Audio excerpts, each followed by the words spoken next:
Hello, this is a very short and concise guide for choosing an Airbnb that you're going to work remotely from. I know how to talk about this because I've stayed in a lot of Airbnbs, I've worked from a lot, I've had some great experiences, I've had some very bad experiences. This is the list that I go through when I'm now choosing an Airbnb. Number one, Wi-Fi. If you're going to work somewhere and the connection is so slow that it's a crawl, you're not going to enjoy working there, you're going to look bad to your clients, you're not going to deliver on time. Wi-Fi speed test. If you Google Wi-Fi speed test, I think the name is Ookla, you can send that link to the Airbnb host in the message and say, please could you do a Wi-Fi speed test and send me the screenshot. I don't know why they don't have this already as a feature on Airbnb as one of the amenities, an official Wi-Fi speed test. It should be done, it should be on all of them.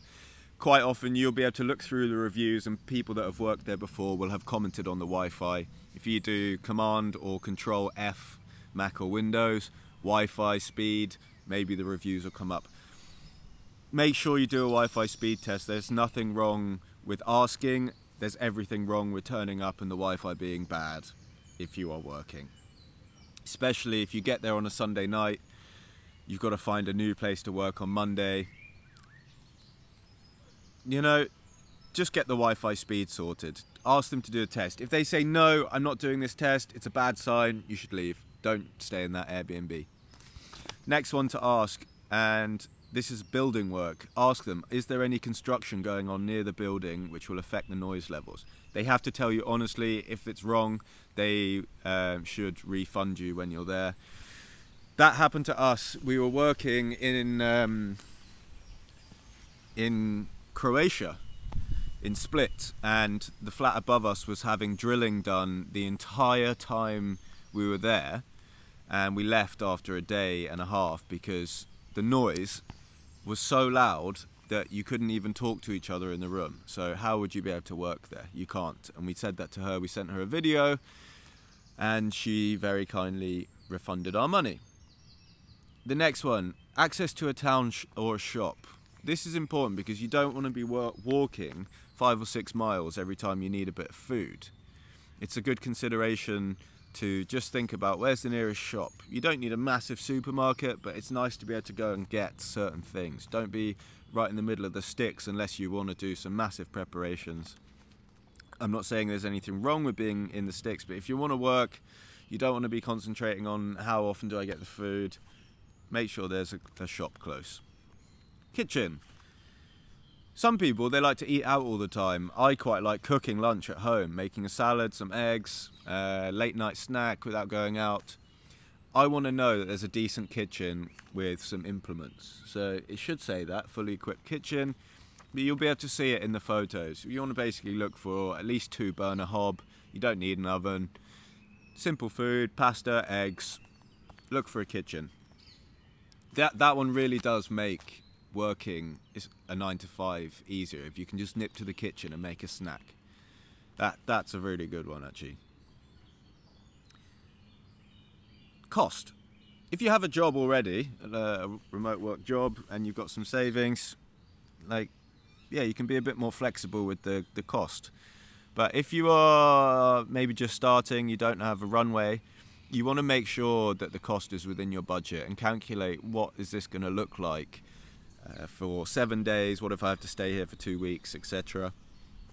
You should have this sorted before you go traveling, but some people fly by the seat of their pants and just go, and that's fine. This leads me on.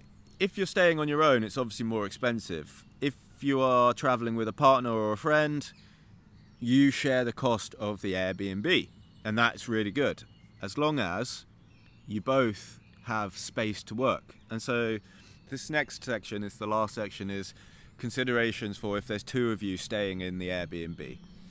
This is obviously different if you're on your own because you've got no noise distractions, you can work anywhere in the property. But if there's 2 of you there and you're both doing calls, if you're in a tiny studio, the audio is going to be interacting with each other. It's going to be distracting. It'd be like you're in a call center and it's not the best to work from.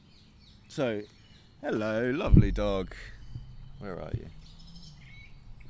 Nice dog. How do you check this? So 2 people, you look through the photos, you try and gauge whether or not the space that you're going into has enough room that 2 of you can work comfortably. Ideally, if you have a bedroom and a separate living room with a door, that's enough space that when each of you is on calls, unless you're doing it all of your working hours, you'll be able to dot around. 1 person can go in the bedroom, 1 person can go in the main room. The audio won't be affecting the 2 of them. So that's what you should look for. Separate bedroom, potentially a balcony if it's sunny, but you'll be able to look through the photos and you'll be able to see whether or not this is a good environment that you want to work in. And that's it. Those are some considerations for choosing an Airbnb. It's not an exhaustive list, but it's what I go through now before I get an Airbnb. Wi-Fi speed test. Is there building work? Those are the 2 that you can ask the host, and they should answer you. If they don't answer you honestly, then I think it's fair enough to leave a bad review or ask for your money back. If they give you your money back, fine, but you're helping other travellers by just letting them know the Wi-Fi is not good enough to work. You're actually doing other people that work remotely a massive favour there. Access to town and shop. Does it have a kitchen? If you've got 2 people, is there enough space for you to both make calls? Have you got separate areas? A little additional one on there. If you are with your girlfriend, your boyfriend, your partner, a friend, working in the same space and then spending all evening with each other as well can get intense. Having that separate space, the bedroom and the lounge, can just make that a little bit easier. I hope this helps you choose the right Airbnb next time you travel. Always add value.